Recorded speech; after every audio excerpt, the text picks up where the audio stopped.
दिल फूलों की बस्ती किस्त नंबर 7।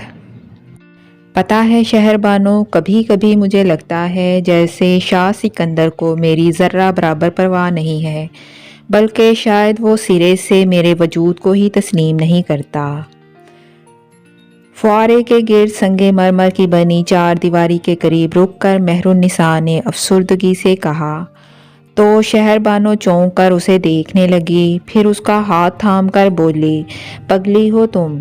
भला ये कैसे हो सकता है कि भाई सिकंदर को तुम्हारी परवाह ना हो? ऐसा ही है शहर बानो, वो किसी और दुनिया में रहता है। मेहरुन्निसा ने झुककर पानी में हाथ डालते हुए कहा। भाई सिकंदर की दुनिया सिर्फ और सिर्फ तुम हो मेहरू, और तुम्हारी दुनिया से निकलकर वो कहीं नहीं जा सकते। शहर बानो ने उसे यकीन दिलाया। फिर वो मुझसे नाराज़ क्यों है? मेहरुन्निसा इसका यकीन करके भी बेयकीन सी थी। जिसे तुम नाराज़गी समझ रही हो वो मोहब्बत का एक अंदाज है। शहर बानो ने उसे छेड़ा। ठीक है, मैं हारून भाई से कहूँगी कि वो भी मोहब्बत का ऐसा ही अंदाज अपना लें। मेहरुन्निसा ने फ़ौरन बदला उतारा। नामुमकिन, शाह हारून कभी तुम्हारी बात नहीं मानेंगे। शहर बानो के लहजे का ज़ाम बता रहा था कि उसे अपनी मोहब्बत पर कितना भरोसा है। मेहरुन्निसा ने पानी से हाथ खींच लिया, फिर उसे देखकर कहने लगी, कितना यकीन है तुम्हें हारून भाई पर? मैं भी ऐसा ही यकीन चाहती हूँ जो शाह सिकंदर ने कभी मेरी झोली में नहीं डाला। बताओ ये मोहब्बत का कौन सा अंदाज है? तुम नाहक बदगुमान हो रही हो मेहरू, सारी बात मिजाज की है। कोई इजहार करता है और किसी को इजहार करना अच्छा नहीं लगता। तुम ठीक कह रही हो, लेकिन जज्बे किसी इजहार के मोहताज नहीं होते शहर बानो। मैं दावे से कह सकती हूँ कि हारून भाई ने कभी तुमसे ये नहीं कहा होगा कि इन्हें तुमसे मोहब्बत है। इसके बावजूद तुम्हें उनकी मोहब्बत का यकीन है। बताओ क्यों? मेहर बानो बराह रास्त उसकी आंखों में आंखें डालकर सवालिया निशान बन गई। ये तो मुझे भी नहीं मालूम।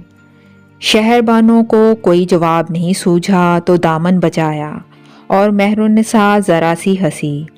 तासुब भरी हंसी थी जिस पर शहर बानो अंदर ही अंदर जुज़-बुज़ होकर बोली, सुनो, मैं फिर कहूँगी कि तुम नाहक बदगुमान हो रही हो।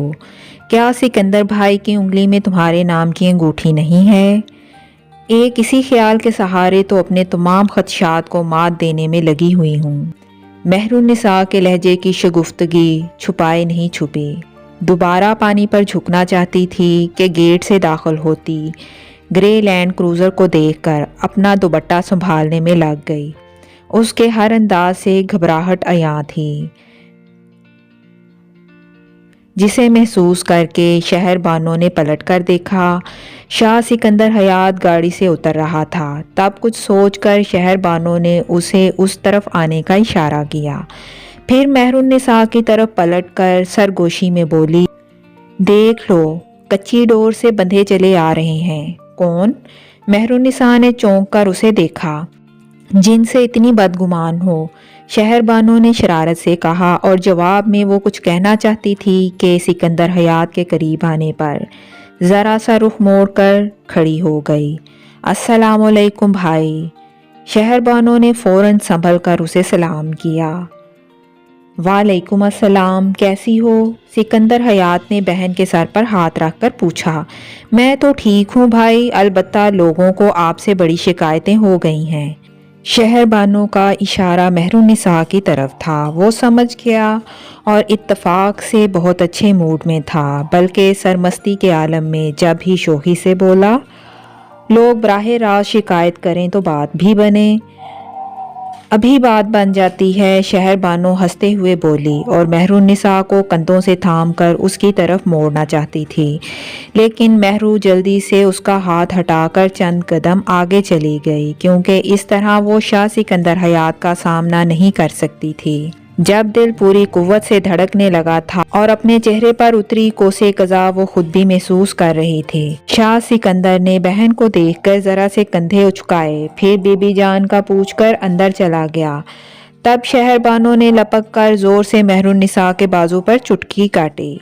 आप बताओ कौन किससे नाराज है? मुझे नहीं पता, अपनी धड़कनों पर काबू पाने में मसरूफ मेहरुन्निसा धीरे से बोली। बड़ी बेईमान हो तुम, ख्वामख्वाह मेरे भाई पर शक करती हो। शहरबानो उस मौके से फ़ायदा उठाकर बोली। उसे वहम से निकालना चाहती थी कि शाह सिकंदर को उसकी परवाह नहीं, और वो छेड़ कर बोली, ख्वामख्वाह तो नहीं, क्या मतलब है तुम्हारा? शहरबानो ने आंखें निकाली तो वो खिलखिलाकर हंस पड़ी। बड़ी दिलावेज हंसी थी वो, जो इन दिनों अपनी कोई एक क्लास मिस नहीं करना चाहती थी। पैर में मोच के बायस 3 दिन से बिस्तर पर पड़ी थी और बेहद झुंझलाकर सोच रही थी कि अगर उस रोज़ कॉलेज ना जाती तो हादसा भी ना होता। लेकिन ज़िंदगी में आने वाले हादसों को कौन रोक सकता है? उस रोज़ ना सही, फिर किसी दिन ये हादसा तो उसके साथ होना ही था, जिसमें किसी गाड़ी से टकराना शर्त नहीं। उसके साथ बस इत्तेफाक था, वरना असल हादसे की खबर तो किसी को नहीं थी, जो उसकी नींदें उड़ा ले गया था। उस वक्त उससे हटकर वो सिर्फ अपने तालीमी नुकसान का सोच कर झुंझला रही थी।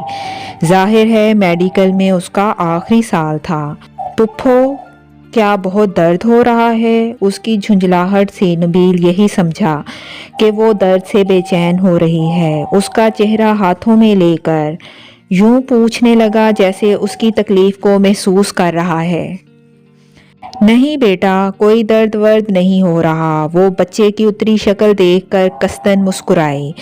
देखो बिल्कुल ठीक हूँ मैं, बस ज़रा चलने में पाँव में थोड़ी सी तकलीफ़ होती है, सुबह तक वो भी नहीं होगी, फिर मैं आराम से कॉलेज जा सकूँगी। नहीं पुप्पो, अब आप कॉलेज नहीं जाएं। क्यों?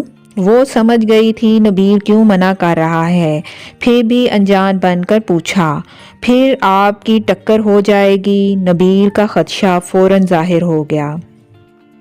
अरे नहीं मेरी जान, बार बार थोड़ी ऐसा होता है। उसने नबील का सर अपने सीने पर रख लिया और उसके गिर्द अपने दोनों बाजू लपेट कर किसी ख्याल में घिर कर बोली, वो तो जिससे टकराना होता है बस उसी से टक्कर होती है, और पता नहीं दोबारा कभी। ला हौला वला कुव्वता, ये तुमने मुझे कहाँ उलझा दिया। जाओ देखो अहमर और सोनिया क्या कर रहे हैं। नबील ने हैरान होकर उसे देखा, फिर चुपचाप कमरे से निकल गया। तो अपनी हमाकत पर पहले उसने खुद को टोका, फिर आप ही आप हंस पड़े। गुज़िश्ता 3 दिनों से उससे ऐसी ही हमाकतें सरजद हो रही थीं। बात करते करते अचानक जहन भटक जाता और फिर उसे पता ही नहीं चलता था कि वो क्या कह रही है, और ये भी गनीमत था कि अभी ज़्यादातर बच्चे ही उसके आसपास रहते थे। मैमूना भाभी तो हॉस्पिटल से आकर अभी अपने कमरे तक ही महदूद थीं और बेचारी अम्मा जी को घर के सारे काम करने पड़ रहे थे। किसी वक्त किसी के कमरे में आकर खड़े खड़े उसका अहवाल पूछ जाती। रात में पता नहीं कैसे नबीला भाभी बड़ी फरागत से उसके पास आ बैठी। कितनी देर तक इधर उधर की बातें करती रहीं, फिर उससे आइंदा के बारे में पूछने लगी। ये तुम्हारा आखिरी साल है, इसके बाद क्या करोगी? जाहिर है हाउस जॉब, उसने सीधा साधा जवाब दिया। तो नबीला भाभी नखुवत से बोली, मुश्किल है, क्योंकि मैंने देखा है तुम्हारे यहाँ लड़कियाँ सारा पढ़ा लिखा चूल्हे में झोंकती हैं। उसने खामोश रहना मुनासिब समझा और वो मजीद गोया हुई। तुम्हारे साथ भी यही होगा। उधर इम्तिहानों से फारग हुई नहीं कि अम्मा जी और अब्बा जी तुम्हारी शादी की फिक्र में लग जाएंगे, है ना?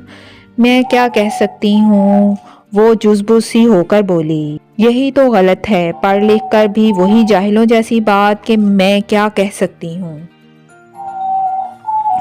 नबीला भाभी पहले तेज होकर बोली, फिर जैसे मूड में आकर उसे समझाने लगी। देखो तुम बहुत ज़हीन लड़की हो, अपने पेशे में भी बहुत नाम कमा सकती हो।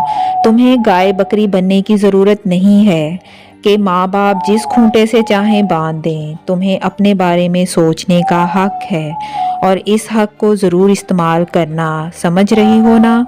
وہ ایک لفظ جی تک نہیں کہہ سکی، کچھ گمسم سے انداز میں دیکھے گئی۔ تب نبیلہ بھابھی اس کا ہاتھ ہلا کر کہنے لگیں،